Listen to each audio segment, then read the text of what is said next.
को है तो दृष्टि मेरे पास है, नदी तुम्हारा मूल बस मेरे इधर की प्यास है, बस एक इतना भेद है, युगों युगों से खेद है, इधर कटीली देह है, उधर बदन गुलाब है, ये दिल मेरा निजाम नहीं है।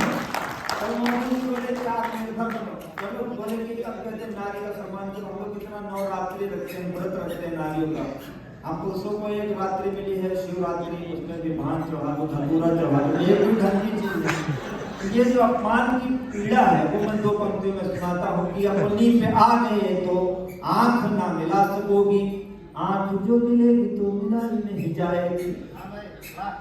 हम भी खूबसूरत हैं, लोग हमको भी देखते हैं, और जो चीज भगवान ने दी है उस पर क्या घमंड करना।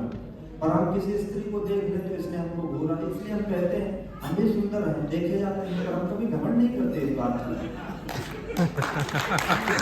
अपनी पे आ गए तो आंख ना मिला सकोगी, आंख जो मिलेगी तो मिला ही नहीं जाएगी, उतरी फिरेगी नहीं, पलक गिरेगी नहीं, गिर जो गई कहीं उठाई नहीं जाएगी। आंख से मिली जो आंख, आंख आंख ना रहेगी, आंख फिर आंख से हटाई नहीं जाएगी। अब आंखों आंखों होगी बात, बात ना रहेगी बात, बात ऐसी होगी कि बताई नहीं जाएगी। अंतिम चार पंक्तियां पढ़ते हैं। विश्व के बड़े हास्य कवि आदरणीय सर्वेश्वर थाना जी को आमंत्रित करता हूँ। समय बहुत तेजी से चल रहा है, मैं घड़ी देख रहा हूँ, लेकिन मोह भी नहीं छोड़ पा रहा हूँ। आप इतना अच्छा सुन रहे हैं। सर्वे जी ने हमसे कहा कि कोई आध्यात्मिक उदाहरण दो कि पुरुष महान है। हमने कहा पुरुष के बिना तो धरती चढ़ ही नहीं सकती। दर्द तो हमने दिया है, हम ही दवा भी देंगे, दुनिया के वैद्य तेरे काम नहीं आएंगे। कूकेगी न कोयल बबूलों के बनों के बीच, मौन ही रहेगी यदि आम नहीं आएंगे। प्यार कर ही लिया है ये भी जान लीजिए कि इसके सुखद परिणाम नहीं आएंगे। और एक पंक्ति पर मैंने पूरी कविता रखी हो तो मुझे आशीर्वाद देना। इसके सुखद परिणाम नहीं आएंगे, पत्थर ही रह जाएगी यह सारी उम्र, पग धूल देने यदि राम नहीं आएंगे।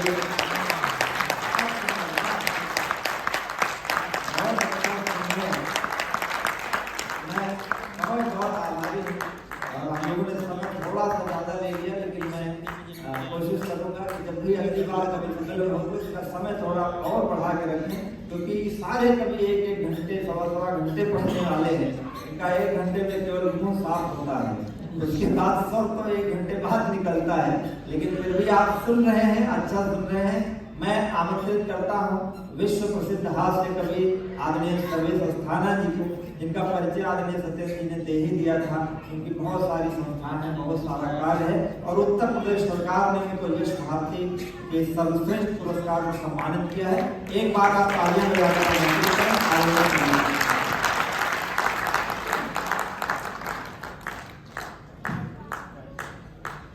बहुत बहुत धन्यवाद। मेरे बारे में जो भी सत्येंद्र जी ने बताया था, जो गजेंद्र ने कहा, ये सब हमारा पहले से तय था। हमने सत्येंद्र जी को लिख के दिया था, हमने कहा था आप अच्छे से बोल दीजिएगा तो अपने पारिश्रमिक का आधा आपको दे देंगे। लेकिन उन्होंने पूरा नहीं बोला है, इसलिए कट गया। बहुत अच्छे आप लोग हैं। मुकुल महान एक लखनऊ में कवि हैं, उनकी 2 पंक्तियां कहकर के मैं बात कि आप जैसे लोग अब मिलते नहीं हैं। तो वास्तविकता ये है कि जो बड़े बड़े कॉर्पोरेट्स हैं, आप जैसे जो संस्थान हैं, वो कवि सम्मेलन के बजाय किसी फिल्मी कलाकार को बुलाना पसंद करते हैं, किसी बैंड को बुलाना पसंद करते हैं। लेकिन जब साहित्य प्रेमी आप लोग होते हैं तो कवि सम्मेलन भी हो जाता है।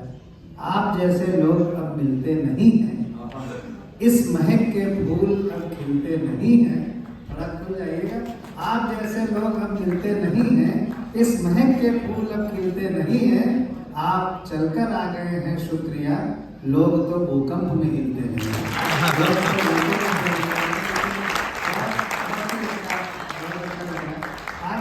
शुरू से ही बड़ी घबराहट हो रही है। ऑडिटोरियम्स के जो सम्मेलन होते हैं बहुत गजब के होते हैं, बहुत उल्लास होता है, बहुत तालियां होती हैं, बहुत बहुत, लेकिन आप लोग थोड़ा सा शायद इसमें चूक रहे हैं। अब हम भी चूक ही रहे हैं, अकेले हैं। तो मुझे आज अपनी स्थिति मिश्रा सर बिल्कुल जंगल के बंदर जैसी लग रही है। क्या था, शेर जंगल का राजा था, बिल्कुल भगवान के सब सच कह रहा हूँ। क्या था, शेर जंगल का राजा था। जब देखो तब शेर ही राजा। जंगल वाले पूछ गए, बोले यार एक ही शासन है, एक ही सत्ता है, मोनोटोनी हो गई है, बदलाव करो। बोले क्या बदलाव करो? बोले राजा बदलो। किसको राजा बनाए? बोले जो खूब एक्टिव हो उसको राजा बनाओ। तो बंदर को जंगल का राजा बना दिया गया, जैसे आज मुझे संचालक बना दिया गया। बंदर जंगल के राज में रहने लगा। 20-25 दिन के बाद एक बकरी रोती आई, बोले राजा साहब शेर ने हमारे बच्चे को पकड़ लिया है, आप चलो बचाओ चलते। बंदर बोला हाँ हाँ क्यों नहीं, चलते बचाएंगे। बंदर पहुंचा, देखा शेर बच्चे को दबाए पेड़ के नीचे बैठा है। बंदर दौड़ा, लपक के पेड़ पे चढ़ गया, एक डाल से कूदा, दूसरी पे, तीसरी पे, चौथी पे, पांचवी पे, छठी पे। तो बकरी और जोर जोर से रोने लगी, बोली जल्दी बचाइए नहीं तो शेर बच्चे को खा जाएगा।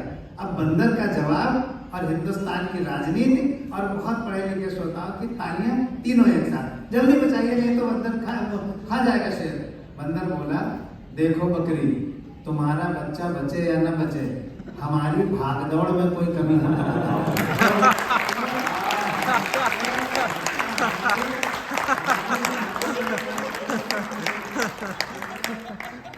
सुनाया कि रात बिल्कुल सच्ची घटना बता रहा हूँ, भगवान की सब सच्ची। 12-14 साल पुरानी घटना है सर। ऐसे कवि सम्मेलन हुआ, 2 दिन का कवि सम्मेलन था, आज भी था कल भी था। तो आज कवि सम्मेलन हुआ तो बाय द वे अखबार में मेरी कविता पढ़ते हुए फोटो छप गई। गजेंद्र ताजे ताजे मंच पर आ रहे थे, बिल्कुल उग रहे थे, मेरी फोटो छपी। तो जो नया होता है उसको सीनियर से बहुत जलन होती है कि ये इतना सीनियर क्यों हो, तो इनको भी हमसे जलन थी। मेरी फोटो छपी, ऊपर से हंसते रहे, बोले दद्दू बहुत बधाई हो। बिल्कुल सच्ची घटना बता रहा हूँ, ये 2012 वाला की है, 2012 की। तो आजमगढ़ में था, तो दूसरे दिन मऊ में था, तो फोटो छपी, ऊपर से हंस रहे, कह रहे दद्दू बहुत बधाई हो, आपकी फोटो छपी है, आज आप मिठाई खिलाओ। अच्छा हमारी भी पहली बार फोटो छपी थी, हम भी खूब फूले फूले घूम रहे थे। हमने कहा हम खिलाएंगे और हम खुद लेने जाएंगे, क्या खाओगे? तो बोला जलेबी बहुत पसंद है गजेंद्र को। बोले दद्दू जलेबी खाएंगे। हमने कहा हम खुद लेने जा रहे हैं। बिल्कुल सच्ची घटना। हम आजमगढ़ में जलेबी लेने पहुंचे, जलेबी की दुकान पे। तो मुझसे आगे एक लड़की खड़ी थी, वो 22-22 साल की रही होगी, मैं 25 साल का था। मैं उसी को देख रहा था, मतलब इसलिए नहीं देख रहा था जो आप समझ रहे हैं, तो छोटों पर नजर रखनी चाहिए, इसलिए देख रहा था। सच्ची घटना। उस लड़की ने 100 ग्राम जलेबी खरीदी और हलवाई ने अखबार के उसी टुकड़े पर जलेबी दी।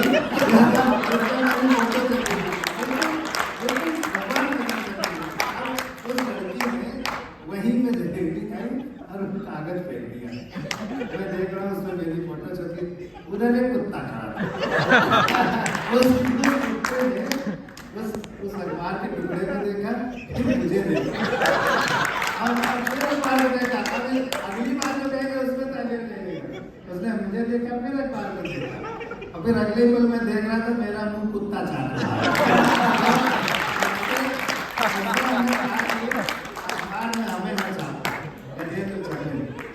तब से यही छपते हैं, यही जलेबी लेने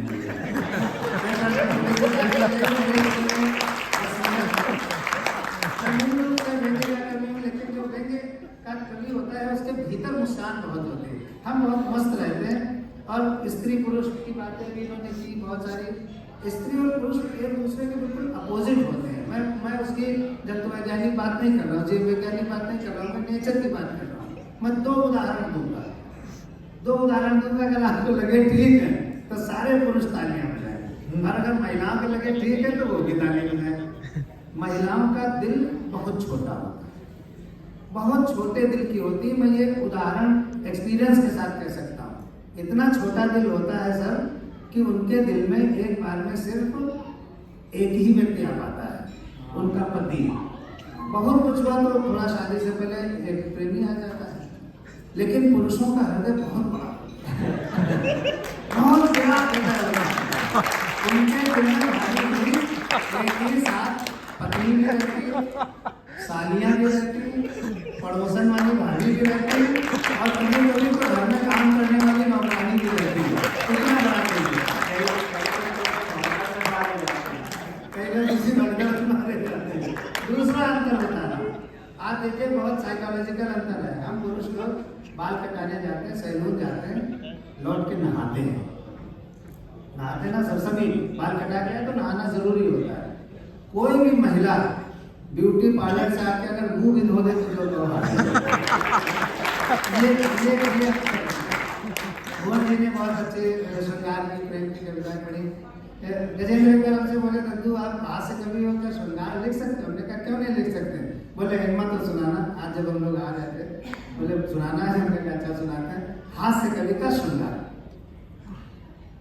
मैं अक्सर सोचता हूँ तुम मिलो कुछ बात हो जाए। थोड़ा मैं अक्सर सोचता हूँ तुम मिलो कुछ बात हो जाए, घिरे बादल घने से और फिर बरसात हो जाए। देखिए कितना रोमांटिसिज्म मैं पैदा कर रहा हूँ। मैं अक्सर सोचता हूँ तुम मिलो कुछ बात हो जाए, घिरे बादल घने से और फिर बरसात हो जाए। मैं तुमको साथ लेकर कार से जब घूमने निकलूं, गाड़ी तैयार। मैं तुमको साथ लेकर कार से जब घूमने निकलूं कि पंचर हो सभी टायर वहीं पर ना हो। इससे महंगा कार का हो सकता है। 4 पहिए पंचर करवा दूं तब कोई होगा। तो ये होगा। मैं लखनऊ से आया हूँ। लखनऊ उत्तर प्रदेश की राजधानी है। ये फरीदाबाद हरियाणा की राजधानी नहीं है। नहीं है नहीं बिल्कुल सच है। कहाँ है राजधानी? लखनऊ राजधानी। असल लखनऊ में विधानसभा मार्ग, जहाँ राजधानी होती है विधानसभा मार्ग वहाँ होता है। आप लीजिएगा बस, लखनऊ में विधानसभा मार्ग।